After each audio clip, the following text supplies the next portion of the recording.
Herkese selamlar arkadaşlar. Kanalıma hoş geldiniz. Bugün çok güzel bir içerikle karşınızdayım. Çok sevdiğiniz bir seri yapıyoruz. Ucuz, orta, pahalı serisi. Bugünkü konumuz birazcık farklı. Bugün beraber Bodrum'daki satılık evleri gezeceğiz ve göreceğiz. Ben çok merak ediyorum. 3 milyondan 60 milyona kadar 3 tane farklı lokasyondaki, farklı fiyat kategorisindeki evleri beraber gezeceğiz, göreceğiz. Aradaki farklar nedir? Bu fiyata değer mi? Özellikle Bodrum'dan ev almayı düşünenler için bence çok güzel, bilgilendirici, eğlenceli bir video olacak. İsterseniz daha fazla konuşmadan bir an önce ev turuna başlayalım.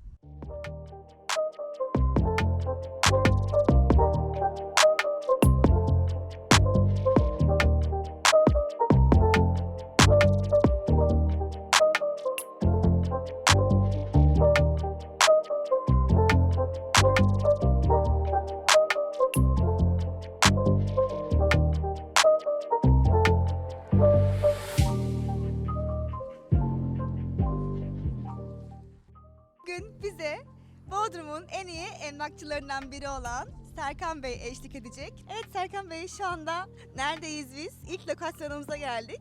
Merhabalar, hoş geldiniz tekrar. Hoş buldum. Bodrum Referans Emlak olarak biz Bodrum bölgesinde yaklaşık 25 yıldır hizmet Evet. veriyoruz. Şu anda bulunduğumuz bölgede Milas Dörttepe diye geçiyor. Milas Dörttepe son zamanlarda yatırımcılar tarafından fiyat performans olarak tercih edilen bir bölge. Bodrum'a sadece 17 kilometre mesafede. Yine 20 dakika uzaklıkta. yaklaşık 20 dakika uzaklıkta. Bodrum Havalimanı'na 4 kilometre mesafede. Son zamanlarda dediğim gibi Çok fazla tercih ediliyor tercih edilen fiyattan bir dolayı. bölge. Evet. Dörttepe'de Dorya Suite 2'deyiz. Dorya Suite'de 100 tane dairemiz var. 2+1 ve 1+1 olmak üzere. Bizim dairemiz bahçe katı 1+1 bir daire. 50 metrekare, 45 metrekare kullanımı var. Eşyalı bir daire. İsterseniz dairemizi gezelim. Gezelim. Bu arada gezmeden önce isterseniz bu evin fiyatı ben 3 milyon küsür diye biliyordum. Ne kadar tam olarak? Onu 3 söyleyeyim. milyon 900 TL. 3 milyon 999 TL. 3 milyon Ben de başta 3 999 milyon TL. yazıyorum, daha ucuz gözüküyor. 3 milyon 3 milyon 900 TL. 900 TL. Evet. Evet, pazarlık payı var mı? Her zaman. Burası 1+1 eşyalı dairemiz. Evet. 45 metrekare net kullanımı var. Buyurun gezelim içeriği. Salonumuz, açık mutfağımız. Eşyalar da yeni. Tabii Ev kaç yıllık? eşyalar sıfır. Burası bir yıllık bir site. Yeni oturum başladı. Yaklaşık %60'ı dolu şu anda. Dediğim gibi Bodrum'a yakın olayım. Bodrum'un da trafiğinden uzak olup havalimanından hemen evime ulaşayım düşüncesi de olanlar için tercih sebebi bir site. Bodrum Havalimanı'na sadece 5 dakika mesafede. Canı sıkılanlar da istediği zaman Bodrum'a 20 dakikada ulaşabiliyorlar. Yine Adabükü mevkii yakın. Denize girmek isteyenler için güvercinlik yaklaşık 4,5 kilometre mesafede. Bu şekilde. Salonumuz gördüğünüz gibi. Çok tatlı Burada bir bence. Tam banyomuz böyle var. tek başına yaşamalık bir ev. Tüm eşyalarımız sıfır. Mutfak dolaplarından tezgahlarına, beyaz eşyalarına kadar. Çok güzel. Spor bir tarzı var. Sade spor.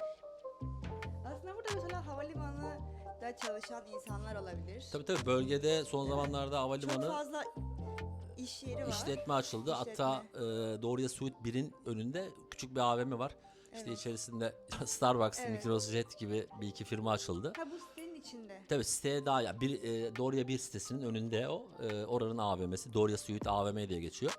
Dediğim gibi içerisinde Starbucks var, Microsoft var, birkaç tane işletme açıldı. Yaklaşık 1 kilometre ileride Karyaport AVM var. Orada da çok sayıda dükkan var.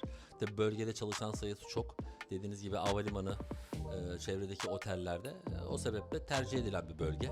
Hem tatil amaçlı hem de iş amaçlı 12 ay Bodrum'da yaşayanların tercih ettiği bir bölge diyebiliriz. Evet. Yani tertemiz ve her şey yepyeni. Evet. Ve bence Evimiz bir kişinin, hatta iki kişinin de yaşayabileceği. tabii 2 kişi rahat rahat beraber yaşayabilir. yaşayabilir burada. Burası yatak odası. Evet, yatak odamız. Dediğim gibi hiçbir eşyası kullanılmadı. Tabii burada eşyası olan dairelerimiz de var. Bu size göstermiş olduğum daire eşyalı bir daire. Mal sahibine ait. Eşyalı olması daha iyi bence, değil mi? Düzmekle uğraşmıyorsunuz. Hazır bir şekilde. Yani uğraşmak istemeyenler için evde zevkle döşenmiş. Yani bir Ev şey kaç metrekareydi? 45 metrekare net 45 kullanım alanı metrekare var. kullanım alanı. Burası banyo, duş. Evet. Balkonla beraber 50 metrekare. Evet. bence. Çok tatlı yani. Burada hidrofor var. Küçük bir hidrofor. Mesela buraya ulaşım nasıl oluyor? Kendi vasıta değil de toplu taşımayla. Toplu taşıma kullanmak isteyenler ana cadde yakın gördüğünüz gibi. Ana caddeden toplu ulaşım geçiyor. Bodrum'dan Milas'a giden, Boğaziçi'ne giden toplu ulaşım araçları geçiyor. Bodrum'a gitmek isteyenler de yolun karşısına geçip yine oradan Güvercinlik, Torba istikametinden Bodrum'a ulaşabilirler toplu ulaşımla. Açıkçası Bodrum Değil mi? içinde bu fiyatlara Aynen. ev yok. Yani İçinde yok. yani bu Tam özellikte yani bu yaşta Evet. Bodrum'un tam merkezinde bu fiyatlara ev bulmak imkansız denecek. İmkansız gibi bir şey. O yüzden istediğim gibi bu bölgede bir yapılanma başladı son yaklaşık 10 yıl öncesine kadar. Çeşitli siteler kuruldu. Doria Suite de bunlardan bir tanesi. Doria Suite 1 yapıldı 2 sene önce. Sonrasında Doria Suite 2 olarak burası inşaatı bitti. Dediğim gibi 1 yıldır yaklaşık oturum devam ediyor. 100 tane dairemiz var. Bu şekilde. Tam bir fiyat performans evi Evet, yani. tam bir fiyat performans evi. Bölgede de Az kalmıştır bahsettiğim herhalde. aralıklarda değişiyor fiyatlar. Eşyasız olanların fiyatları biraz daha makul olabiliyor. Teşekkür ederiz. Rica O ederim. zaman bir sonraki Diğer evimize geçelim. evimize geçelim arkadaşlar.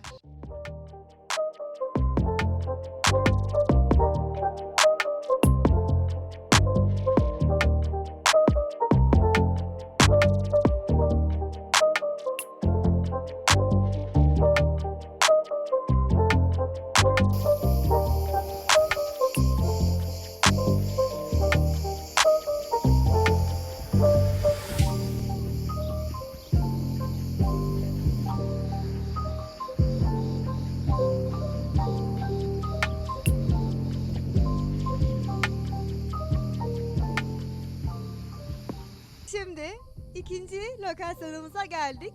Burası Kızılağaç'ta orta fiyatlı olan villamız. İsterseniz detayları Serkan Bey'den alalım. Merhabalar, tekrar hoş geldiniz. Hoş bulduk. Şu Öncelikle anda isterseniz fiyattan başlayalım. fiyatımızı söyleyelim. Fiyatımız 25 milyon Türk lirası. Evet. 25 milyon TL evimizin fiyatı. Bölge itibariyle Kızılağaç'tayız. Kızılağaç'ta daha önceki Dörttepe bölgesinde söylemiştik. Bodrum'un son zamanlarda en çok değer Popüler olan Evet, yerlerden popüler ve birisi en çok aslında. değer kazanan bölgelerinden bir tanesi. Bunun sebebi de Kızılağaç olarak. Bunun sebebi de Bodrum merkeze çok yakın. Araçla sadece 7 dakikada Bodrum merkeze inebiliyorsunuz. Aynı şekilde bana göre Bodrum'un en güzel sahillerinden olan Yalıçıklık sahiline çok yakın. Orası da 4 kilometre mesafede. Yani yaz kış yaşamaya uygun. Bodrum merkezde bir iş yeriniz olduğunu varsayarsak araçla sadece maksimum 10 dakikada ulaşabileceğiniz bir bölgede. Evimizin özelliklerine gelirsek evimiz 612 metrekare arsa içerisinde. Toplam net 130 metrekare kullanım alanı var. Müstakil kendine ait havuzu var. 2 banyomuz var. 3+1 evimiz. Flat bir villa. Dediğiniz gibi tek katlı. Onun dışında İstanbul'dan gelen müşteriler genelde yerden ısıtmayı soruyorlar. Evimizde yerden ısıtma var. Aynı zamanda VRF klima sistemi var. İsterseniz evimizi gezelim. Daha detaylı Gezelim. anlatalım. Çok güzel geniş bir Evet, geniş aydınlık. bir portmantomuz var girişte. Burası da yeni değil mi villa? Şu Evet, anda? burası sıfır. Yeni Sıfır. yapıldı. Daha hiç- Oturum yaklaşık 3-4 ay önce başladı. Diğer villalarda. Tek villa kaldı satılık olarak. Diğer villaların hepsi satıldı. Villamızın tavan yükseklikleri bayağı bir geniş. O yüzden ferahlık bir hissi veriyor. Tavan yüksekliği kaç metre? Buranın tavan yüksekliği 3 metre. Buradan Şeyde artıyor. antrede Buraya gelin. Wow. salonumuzda Çok ferah. 6 metre tavan Hayalimdeki yüksekliği var. tavan 6 metre. Evet. En uç noktası. Biraz böyle country tarzı değil mi? Evet, evet, country tarzı. Dışarıda sütunlar, işte zeytin ağacı var bahçemizde. Salonumuz kaç metrekare? Salonumuz toplam 45-55 metrekare salon. Açık Ee, mutfak. Evet, açık mutfak. Eşyalar, mutfak tezgahı, dolapları, aynı zamanda banyo dolapları tamamı birinci sınıf malzemeden kullanıldı. Bir de burası sadece yazlık değil, kışlık da daha çok. Tabii tabii. Bence çok Yaz kış yaşamaya en kullanıma uygun açık. bölgelerden bir Evet. tanesi. Dörttepe gibi, yani Bodrum'a yakın olarak Dörttepe gibi. Burası da Kızılağaç'ta son zamanlarda Bodrum'un en çok değer kazanan bölgelerinden bir tanesi. Gerek bana göre Bodrum'un en güzel sahil kısmı, Yalıçıklık tarafı, denize girebilecek en güzel bölgelerden bir tanesi. Oraya çok yakın. Yine dediğim gibi Bodrum merkeze Araçla yaklaşık 6-7 dakikada ulaşabiliyorsunuz. Çevrede son zamanlarda çok sayıda market, eczane vesaire açıldı. Bu sebeple ulaşım hemen önünden geçiyor. Ön caddeden yani 50 metre falan var. Toplu taşıma Bağlantı yolu. aracı Toplu var. taşıma araçları geçiyor. Evet. Bodrum Merkez Otogara, Torba Otogara. Bu sebeple yaz kış yaşamaya gerçekten çok uygun bir ev. Yerden ısıtma sistemi var. VRF klima sistemi var evimizde. İstiyorsanız diğer taraftaki Gezelim. odalarımızı da gezelim. Yatak Mutfak odalarımızı. da çok bence boyut olarak ideal ve çok ferah. Mesela Evet. burada yemek hazırlarken havuz ve Bir doğa ada mutfağımız manzarası. var. Küçük bir ada mutfağımız. Rengi itibariyle ev zaten geniş. Tavan yüksekliği vesaire. Daha da geniş göstermiş. Tabii Açık kullanılan renk. renklerde açık renkler evet.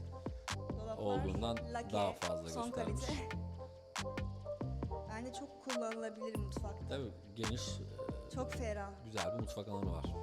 Böyle keyifle yemek yapıp aynı zamanda burada zamanınızı geçirip ferah bir şekilde sunumlarınızı hazırlayabilirsiniz burada. Villalarda tamamen izole. Hiçbir villanın bahçesinden diğer evin bahçesi görünmüyor. O yüzden evdiklerinizle, ailenizle gözlerden uzak burada yaşamınızı idam ettirebilirsiniz. Arka tarafta yatak odalarımız var. Burası 3 oda. 3 yatak odası var. Bir tane salonumuz var. 2 tane banyomuz var. Bir tanesi ebeveyn banyosu. Burada ortak banyomuz var. Burada bir yatak odamız. Bu arada tüm camlarda elektronik panjur sistemi var. Buyurun. Burası sanki çocuk odası olabilir bence. Evet, çocuk odası ya da misafir odası olarak kullanılabilir. Buradan bahçeye çıkabiliyorsunuz. Tabii bahçeye çıkış tüm odalardan mevcut. Çok ferah ya ev. Evet, tavan yüksekliği Gerçekten. bayağı bir yüksek olduğu için ev çok ferahlık hissi veriyor. Tek katlı flat bir villa burası. Diğer odalara bakalım. Tabii. Diğer odalarımız bu odamıza göre daha geniş. Burası ortak kullanım. Banyo. Sanırım burası Evet, yatak ebeveyn odası banyolu olabilir. yatak odası burası. Burada da banyomuz bu şekilde. Burası özel banyosu var. Yine geniş. Evet. Malum Bodrum'da banyolar biraz küçük oluyor ama Bir gömme dolap. tabii gömme dolap alanı olabilir. Gayet dışarı yine çıkabiliyorsunuz buradan. Kapı var. Şimdi 3. yatak odamıza bakalım. Bence burası da çok iyi. Evet, burası da nispeten geniş. Daha geniş odaya göre. bir giyinme alanı var. Banyo yok burada sanırım. Tabii banyo yok burada. Toplam 2 banyomuz var. Bahsettiğim gibi tüm odalarda evin tüm pencerelerinde otomatik panjur sistemi var. Yani uzun bir süre evden ayrıldığınızda panjurları indirip evi güvenli bir şekilde koruyabilirsiniz. Bodrum Otogar'a yakın. Yine havalimanına gitmek için Bodrum'un o trafiğine girmeden direkt Torba üzerinden havalimanına hızlı bir şekilde ulaşabilirsiniz. Bahsettiğim gibi sahili, çok güzel bir sahili var, çok güzel bir denizi var. Yalı Çiftliği biliyorum ben Çiftliği, zaten. evet. Denizi Mükemmel bir deniz var. Bana göre Bodrum'un bence en iyi de denizlerinden en iyi bir tanesi. sahillerden bir tanesi. İsterseniz bahçeye bakalım. Evet, Bir de orası bahçeye çok bakalım. güzel gözüküyordu. Bu arada koridor da çok ferah. Yani tam bir düz ayak yaşam alanı diyebiliriz. Evet. Kendine ait otopark alanı var.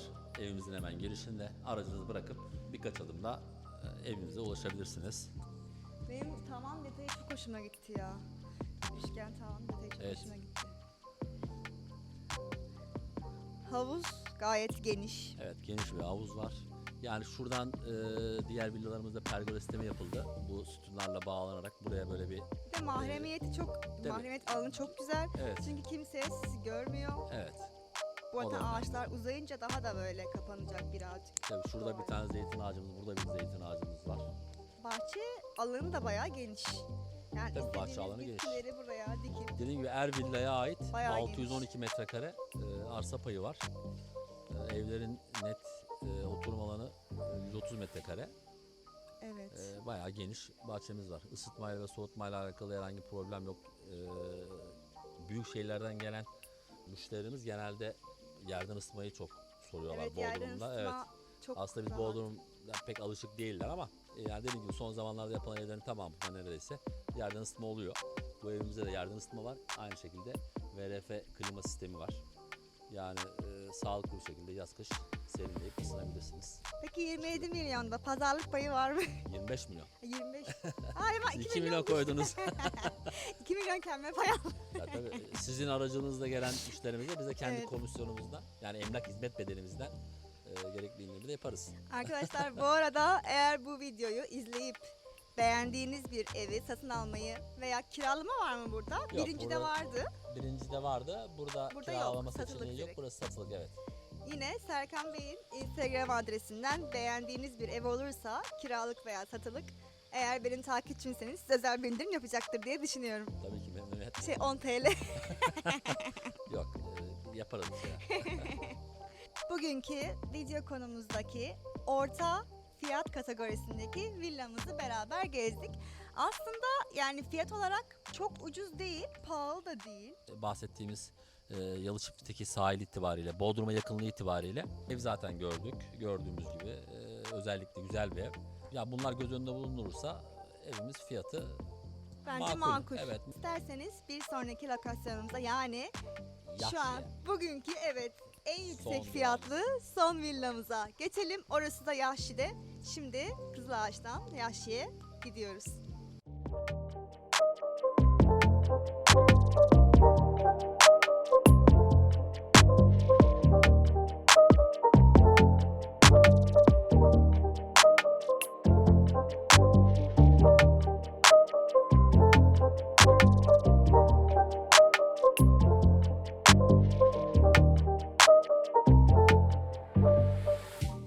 Bugünün konsepti olan ucuz, orta, pahalı evlerimizden sonuncusu ve pahalı olan evimize geldik. Burası karşıdan biraz küçük gözüküyor ama içine girseniz kocaman triplex bir villa Bodrum'un merkezinde. İsterseniz Serkan Bey detaylarını anlatsın. Neye göre pahalı, neye göre ucuz? Evet. Yani evi şimdi göreceğiz. İçine pahalı mı, ucuz mu ona izleyenler karar versinler bence. Evimiz 500 metrekare arsa payına sahip. Net 350 metrekare kapalı alanı var. Toplam 6 artı 2. Yani 2 tane salonumuz, 6 tane de yatak odamız var. Kocaman, dev gibi biraz sonra göreceğiniz bir Saunası var içinde. havuzumuz var, saunamız Müştemilat var. katı var. Yaşlı sahile yaklaşık 150-200 metre mesafede. İsterseniz evin içini gezelim. Bence de. Fiyatı söylemedik. Ha, Evet. fiyatımız- Dın dın dın dın. Bir dakika yavaş yavaş. Dın dın. Fiyatımız 60 milyon Türk lirası. Evet. Hadi bakalım şimdi 60 milyonluk evimizi gezelim. Vay, bayağı büyükmüş burası. Burası yine bir açık mutfak arkadaşlar. Geniş bir salon alanı var. Evet. İsterseniz öncelik bir bahsettiğim havuza bakalım. Havuz bu arada olimpik gibi yani normal havuzların çarpı 2 katı büyüklüğünde. Bayağı bir büyük havuz. Gerçekten burası yani olimpik havuz diyebiliriz. Evet. Burada perde sistemimiz var. Tamamen kapanıyor. Havuzla bağlantıyı koparıyor. Otomatik. Yukarıda güneşliklerimiz var. Özellikle bence evin en keyifli kısmı burası. Çünkü çok geniş tutmuşlar burayı. Tabii kocaman bir bahçesi var. İzole. Diğer villalarla birbirine bağımsız. Siteden bahsetmek gerekirse burada toplam 6 tane evimiz var.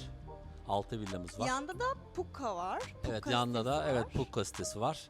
Yahşi'de düz ayak bir mevkideyiz. Sahil, Yahşi sahil yaklaşık dediğim gibi 150 metre ileride. Bodrum'un değerli bölgelerinden bir tanesindeyiz. Isıtma İster- sistemleri nasıl mesela? Isıtma sistemi burada, yerden ısıtma var. Yine VRF klima sistemi var. Aynı zamanda şimdi isterseniz aşağıya bakalım. Aşağıda ayrıca bir tane saunamız var. Yani Türk hamamımız var. 3 tane odamız var yine aşağıda. Yukarıda yine 3 tane yatak odamız mevcut. Hepsi de banyolu. İsterseniz gezelim. Gezelim. Mutfağa da bakalım isterseniz. Tabii mutfağa da bakalım. Buradayken. Açık mutfağımız var ama burayı da oldukça geniş bırakmışlar. Burada bir bar alanı var. Hem yemek yiyebilirsiniz. Yemek Mutfağımız alanı. bu şekilde devam ediyor. Mutfak. Kendi ankastre seti var. Buzdolabı, İstersen fırın. böyle bir çekebilirsin. Uzunca bir alan bırakmışlar. Yerden de kazanmışlar aslında. Bayağı. Bayağı bir hazırlık alanı olabilir burası. Pişirme ve hazırlık alanı. Bence gayet yeterli. Yine belirtmeme gerek var mı bilmiyorum ama gördüğünüz gibi bütün kullanılan malzemeler birinci sınıf. Franke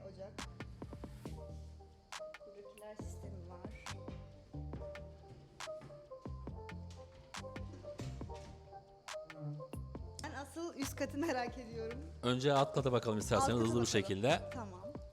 Burada yine bir banyomuz var. Burada bir ortak WC var. Ortak WC'miz var. Burayı çekebiliriz. Yan taraftaki cam mekanlar evin içerisini oldukça şık ve aydınlık gösteriyor. Yan tarafımız komple üst kat ve alt taraf cam. Şimdi Aynen çekince alttan bakacağız. gösteririz. Şimdi o zaman Bodrum katı inelim. Bodrum katta dediğim gibi müştemilat katı gibi birazcık depolama. Çalışanların kaldığı, aynı zamanda sauna. Misafirhane olarak kullanılabilir. Dediğiniz gibi müştemilat olarak kullanılabilir. Burada kocaman bir ayı bizi karşılıyor arkadaşlar. Çok tatlı. Burada 3 tane odamız mevcut. Biri burada, bir burada, diğeri de burada. Böyle bir salon alanı var. TV de olabilir aslında burası. Sinema. Evet, TV alanı da olabilir.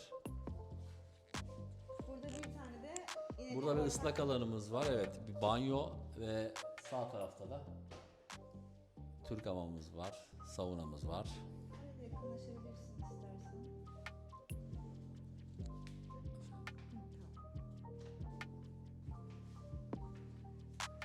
Evet. Bence burası da bayağı tek başına bir ev boyutunda bu kat. Tabii 3 tane oda var. Yani Evet. kocaman, kullanışlı, geniş, ferah. Ve şimdi bana göre bahçe kadar en az keyifli üst kat. kata. Evet, en üst kata çıkalım. Birinci katımıza çıkıyordum yukarıya. Dediğiniz gibi camlar da çok ferah olmuş. Yan taraftaki cam detayları çok iyi düşünülmüş. Burada toplam 3 tane yatak odamız var. Biri burada. Giyinme odamız. Wow, giyinme odası güzelmiş. Geniş bir alan bırakmışlar. Tabii burayı siz mobilyalarını değiştirebilirsiniz ama bence bir kadınlar için giyinme odası olarak güzel tasarlanmış ve oldukça da bence geniş. Ben olsam hepsini kendime yapardım. Burada da yine bir cam mekan var. Genelde zaten aydınlatmayı doğal aydınlatma olarak kullanmışlar çünkü her yerde cam var. Evet. Bu da çok hoş Doğal bir şey. aydınlatma. Evet. Evet. Tavan yükseklikleri yine bence yüksek yani Evet, ferah bir ev. Bayağı yüksek. Bu odaya bakalım. Burası Balkona- ebeveyn aslında değil mi? Buradaki tüm odalarda banyo var. Hepsinde. Hepsinde ebeveyn banyosu var. Burada giyinme odası var artı olarak. Burası yatak odası. Aslı arkadaşlar şimdi bakın balkonun büyüklüğüne ve manzaraya bakın. Kocaman devasa bir balkon var burada. Ve her odanın kapısı da bu balkona çıkıyor ortak. Evet. Buranın gerçekten yandaki mesela havuzu kullanıyorlar şu Evet, anda. havuz aktif durumda. Bizim evimizin havuzu şu anda aktif değil. Ama onun gibi olacak aktif olduğunda. Yani aktif olduğunda örnek havuzumuz yan tarafta. Kocaman devasa bir havuzdan bahsediyoruz. Evet. Burada yine nispeten küçük ama banyolu bir odamız Yine var. banyolu bence. En önemli şey yatak odasında banyo olması. Özel Evet. banyo çok ihtiyaç. Burası bence çocuk odası olabilir. Burada bir depolama alanı bırakmışlar. Burada yine Wow. ebeveyn banyolu geniş bir odamız var. Buranın manzarası yani bu cam alanı çok iyi. Bayağı geniş. Ve arkada küçük bir balkonu daha var. İşte balkonumuz devam ediyor. Orası da arka tarafa bakıyor.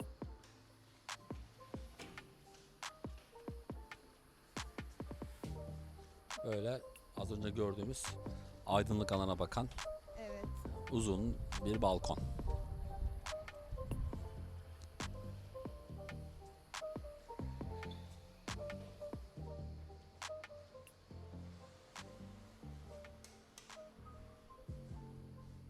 Buranın da yine kendine ait banyosu var. Evet. Böyle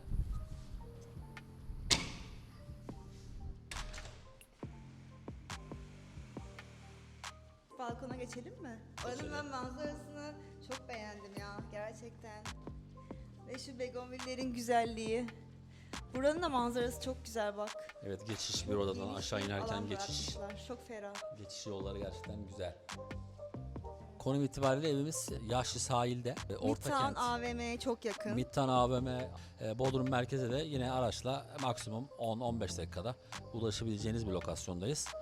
Aynı zamanda biliyorsunuz Bodrum'un bu bölgesinde Bites, Yaşlı bölgelerinde yeni popüler çok mekan açıldı. Restoran, bar, kafe gibi. Onlara da çok yakınız. Etrafımızda çeşitli restoranlar, barlar dolu. Yani evden çıktığınız zaman güzel bir restorana yemek yemeye araç olmadan da rahatlıkla gidebilirsiniz. Sahil zaten hemen şurası, yani 100-150 Biraz önce metre ev mesafede. sahibiyle konuştuk beyefendiyle. Yürüyerek denize gidip geliyorum dedi mesela. Tabii yürüyerek denize gidebilecek, çok rahat gidebilecek mesafede. Evet. Evimiz bu. Gördüğünüz gibi kocaman, devasa, havuzu olan, izole, Kesinlikle. güzel bir ev. Burada ev sahibi 2 kişi olduğu için satmak istiyor sanırım, değil mi? Birazcık evde büyük gelmiş onlara. Tabii karı Daha- koca ev sahibimiz. Evet. 2 kişi yaşıyorlar. Daha Aslında bu evde, kalabalık bir ailede daha uygun olur bence. evet, bu evi de çok seviyor aslında. Buraya Evet. yakın bir bölgede oturuyor yine kendisi. Daha küçük bir evde buna nazaran. Tabii bunu da satarak değerlendirmek istiyor. Bu şekilde. Ya benim şu an 60 milyon olsa alırdım ben burayı. Satalım hemen, vardır sizin 60 milyon. İyi kötü. Evet, kredi El- çekersen. Kredi oranları da yüksek maalesef. Evet, kredi oranları yüksek arkadaşlar, sakın bulaşmayın öyle şeylere. Para değerli şu anda ama tabii Evet. emlak da değerli. Emlak biliyorsunuz Türkiye'de her zaman gayrimenkul yatırımı, gerek arsa gerek ev. Yani tamam, faizler şu anda yüksek. Belki insanlara faize yatırıp Şu an daha cazip geliyor daha insanlara cazip geliyor ama faiz. yarın öbür gün bu evleri bu fiyatlara alabilecek miyiz? O da var. Bulamazsınız. Ya biliyorsunuz malum, ne zaman kredilerde düşüş olsa ev kredileri cazip hale geldiğinde ev fiyatları ister istemez yükseliyor.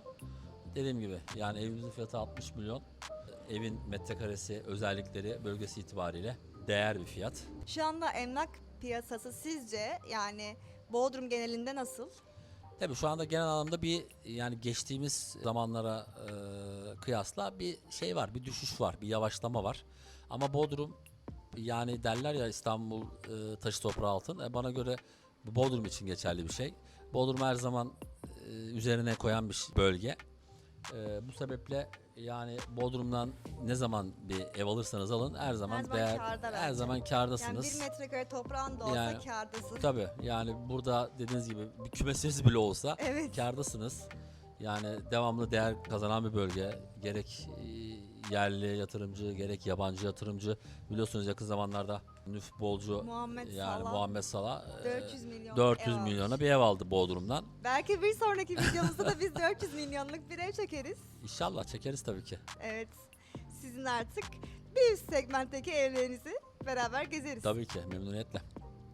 Arkadaşlar bu arada yorumlarınızı bekliyorum. Hangi evi daha çok beğendiniz? Hangisi size daha uygun? Veya fiyat performans olarak hangisi hoşunuza gitti? Yorumlarda merakla bekliyorum. Teşekkür ederim. Bugün ederiz. zamanınızı bize ayırdınız. Ne demek, Bizi memnuniyetle. gezdirdiniz. Çok teşekkür ediyorum. Rica ederiz. Ve Serkan Bey'in sayfasından aşağıya bırakacağım. Oradan yine beğendiğiniz, merak ettiğiniz evleri gezebilirsiniz, görebilirsiniz. Bir sonraki videomuzda görüşmek üzere arkadaşlar. Umarım beğenmişsinizdir. Beğenmeyi, abone olmayı ve yorum yapmayı unutmayın. Hoşça kalın, görüşürüz. Görüşmek üzere.